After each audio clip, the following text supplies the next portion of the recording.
క్రికెట్లో ఇండియా పాకిస్తాన్ తలపడితే ఉండే మజాయే వేరు. కొన్నేళ్లుగా రెండు జట్లు మేజర్ టోర్నీలోనే ముఖాముఖి తలపడుతున్నాయి. వచ్చే ఏడాది ఛాంపియన్స్ ట్రోఫీలో ఢీకొట్టబోతున్నాయి.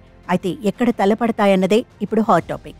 ఎందుకంటే మెగా ట్రోఫీ ఆతిథ్య హక్కులు పాకిస్తాన్ దగ్గరే ఉన్నాయి. కానీ దాయాది దేశంలో పర్యటించేందుకు బీసీసీఐ నో చెబుతోందనే కథనాలొస్తున్నాయి. భద్రతా కారణాలతోనే పాక్లో ఆడేందుకు బీసీసీఐ అంగీకరించడం లేదని ప్రచారం జరుగుతోంది. ఇదే అంశంపై తాజాగా టీమిండియా మాజీ క్రికెటర్ హర్భజన్ సింగ్ రియాక్ట్ అయ్యాడు. ఆటగాళ్ల సేఫ్టీకే ఫస్ట్ ప్రయారిటీ ఇవ్వాలన్నాడు. పాకిస్తాన్కు టీమిండియా వెళ్లాలంటే భద్రతపై పూర్తి భరోసా ఇవ్వాల్సి ఉంటుందన్నాడు. భారత జట్టు సేఫ్టీ గురించి మనం ఆలోచించాలన్నాడు.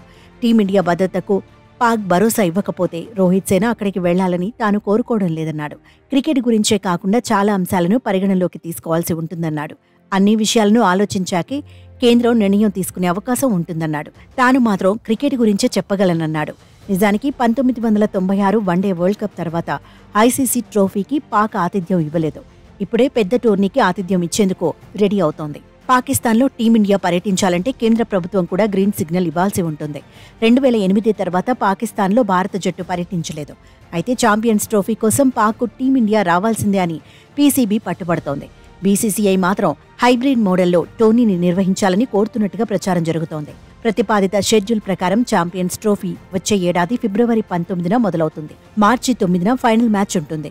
ఇండియా పాకిస్తాన్ మ్యాచ్ మార్చి 1న జరిగే అవకాశం ఉంది. గతేడాది ఆసియా కప్కు కూడా పాకిస్తాన్ ఆతిథ్యం ఇచ్చింది. అయితే పాక్లో పర్యటించేందుకు బీసీసీఐ ససేమిరా అంది. దీంతో మ్యాచ్లను హైబ్రిడ్ మోడల్లో నిర్వహించారు.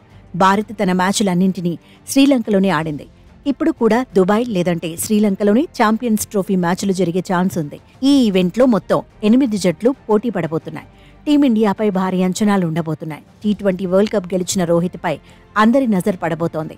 ఓ రకంగా హిట్ మ్యాన్ కోహ్లీకి ఇదే చివరి వన్డే టోర్నీ అయ్యే అవకాశం ఉందని కూడా ప్రచారం జరుగుతోంది. మొత్తంగా ఛాంపియన్స్ ట్రోఫీ గురించి రోజు చర్చ జరుగుతూనే ఉంది. హైబ్రిడ్ మోడల్లోని టోర్నీని నిర్వహించడం ఖాయమని అభిమానులు ఫిక్స్ అయిపోతున్నారు.